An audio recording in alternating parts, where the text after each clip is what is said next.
Hello, everybody. Back in on the air, Wednesday night edition live. Our sponsor tonight is John Jones Real Estate. Going to roll over to Memphis. Going to talk to my good friend. He's the head coach of the Memphis Whitehaven Tigers. Head coach Rodney Saulsberry. How you doing tonight, Coach? How you doing, fine, Stork? How you doing? Doing pretty good, and thank you so much for joining us tonight. As you have the Whitehaven Tigers are playing basketball tonight, aren't they? Yeah, well, actually, the past 2 nights we've been playing, and the tournament is still going on tonight at the school. So, yeah, basketball has been going crazy in our area. And you run the clock, I understand. Yes, yeah, they got me. Yeah, they got a skill, so to utilize it. But I love it, though. It's great being around the kids and seeing the guys perform, and girls perform. Have you always ran the clock, Coach Saulsberry? I've done it for a while now. Yeah, I've done it for a little while now, and when I can, when I'm available, I definitely try to make sure I do that. Because again, I just love supporting our student athletes, being a part of the program. When we look back, and I started thinking about this for our interview tonight as we got on inside the headset. You finished 5-5 overall and 3-4 in the region, and you're a young team. But I look really back, Coach, and I look at you're still recovering from COVID, because all these other people and a lot of people do not understand, for the 2020 season, you didn't play a ball game. Yeah, it's still in the recovery mode, but we're working hard, and it kind of set us back a little bit. Because again, football is a game that has to be played. Again, it's not kind of like baseball or basketball. You can kind of get by yourself and do some things. Football is best when you're out there on the field playing. So losing game experience is extremely important. But now, there's no excuses. We got to get out here and play, and now it's time to get it done. We're a young team. We took some bumps and bruises, and we're a pretty tough region. But we're excited about where we stood and how we hung in there. And now just keep healthy, stay strong, and be ready to fight that fight. And you guys now more so than ever here, especially the last 3 years and coming out of COVID, your area is a tough area to come out of. You guys have a lot of good teams, and whoever squirts out of there is probably, you've got a good shot of being in that championship.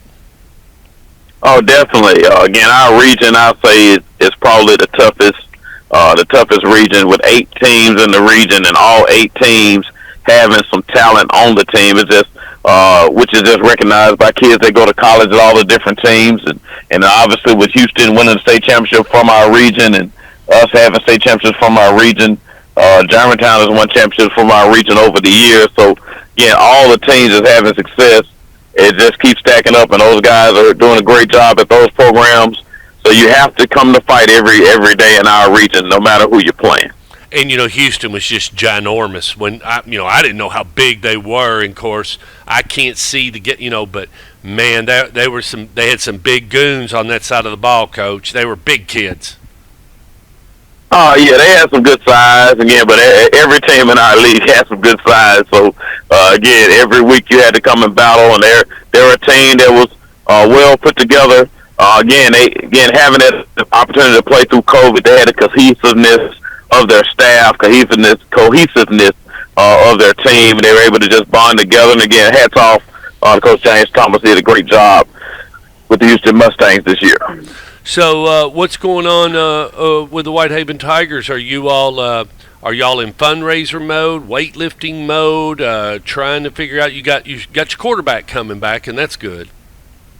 Oh, definitely. Yeah. Right now it's winter workout mode, and then obviously we got a lot of dual sport athletes. So we got a few kids just getting ready to come out of basketball. I got some that are going into baseballs, even soccer players, and mostly track. So again, it's the dual sport time, but the guys that aren't in those dual sports, they're in winter workouts. So that people call it mat drills, strength conditioning time. So again, we just got a lot of work going on. So it's busy days at Whitehaven across the spectrum. But this is where the work is done at this time of year, where you can get an edge and just working and performing. So we're excited for the spring and be able to get out on the field again and get to work.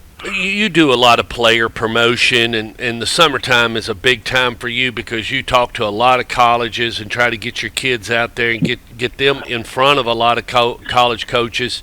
Tell the people just how much time do you spend on that, Coach Saulsberry? Because you have to spend something because you wouldn't get the results you did if you didn't put some time into it. Oh, definitely. One of the things we have to we tell our kids is that you got to go out to the college camps, and the people have to see you, and you need that exposure to the college campus, to college coaches, so you can see the expectations, what they're expecting from you, and kind of what you can expect for yourself when you go to those colleges and compete.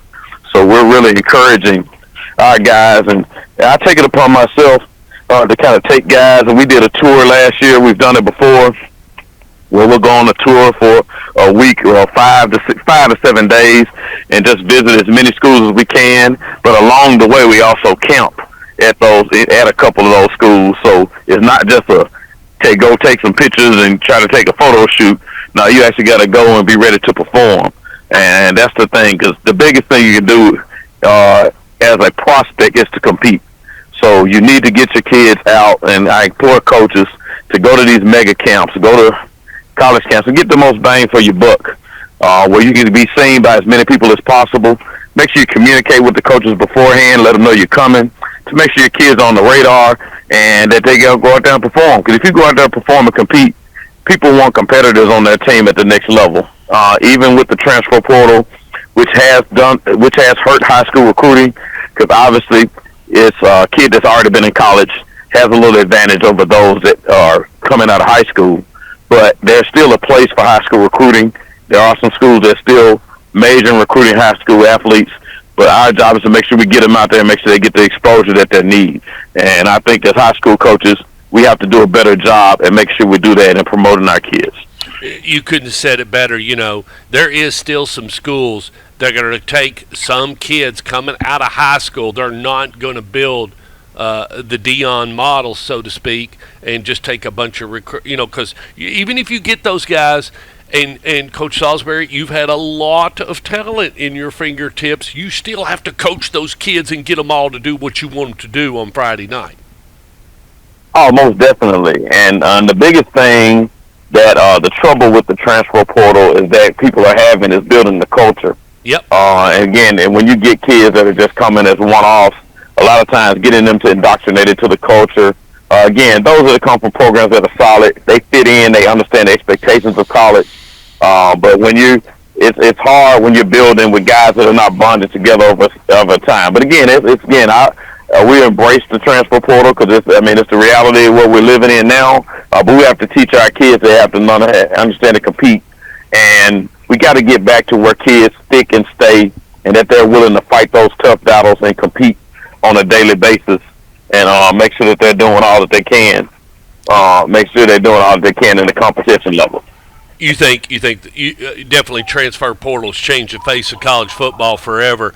I just think it's going to be hard to see those dynasties like the Alabamas and the Notre Dames, and it's really going to change the history. Because you get the right amount of guys. It doesn't matter what school or what mascot or what colors they are. If they put on, the uniforms are, they get out there and they do what they got to do. You're gonna have a different champion every year, aren't you? Yeah, it's the teams that can find a way to build and have those kids buy into the culture, whether they're not heavy in the transfer portal, are going to be the ones that can sustain themselves. Again, my hat goes off. I think Michigan has done a really good job, even with the transition of head coaches. They did not have a heavy transfer out after Coach Harbaugh left and went to the NFL. A lot of the kids still stayed. So that's the kind of coach you're going to have. Where, again, the transfer portal is going to be there, but majoring in the transfer portal is just going to make it a little bit tougher. But it can be done. Again, it can be done. You can have success with it, but it's just a different model. And it kind of sort of puts you in an NFL model, but the NFL got contracts, so they got guys at least locked in for 2 or 3 years at a time, and not this one year at a time, which is very hard to maintain and keep your culture. You couldn't have said it better. That is the main difference. In the pro ranks, you sign, unless you're a free agent and you're just drifting around and you're in the final years of your of your NFL and you're able to call the shot where you want to go. But you're exactly right. If you're in NFL, you're in a contract, and it's a transfer portal. And even a lot of people don't understand, but it didn't matter if you was under scholarship or whatever. You sign a contract every year at that university to commit to play, even though they have told you in the years past, we're going to offer you a 4-year full ride. You still sign a contract every year for that time period, don't you, Coach? Yes, scholarships now are just annually renewable. Yep. So they're year to year. So it's open. It kind of opened that door, opened Pandora's box for this transfer portal situation.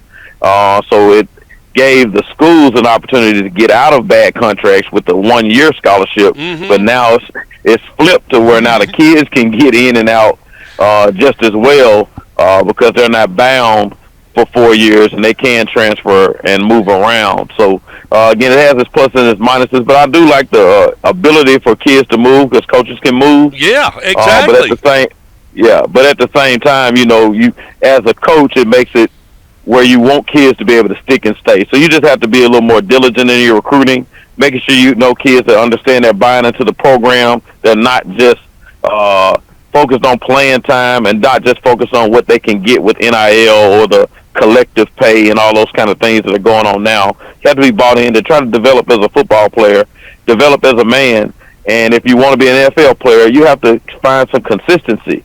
So that's going to be the fight and the battle of the next generation of trying to fight and be consistent so you can build together.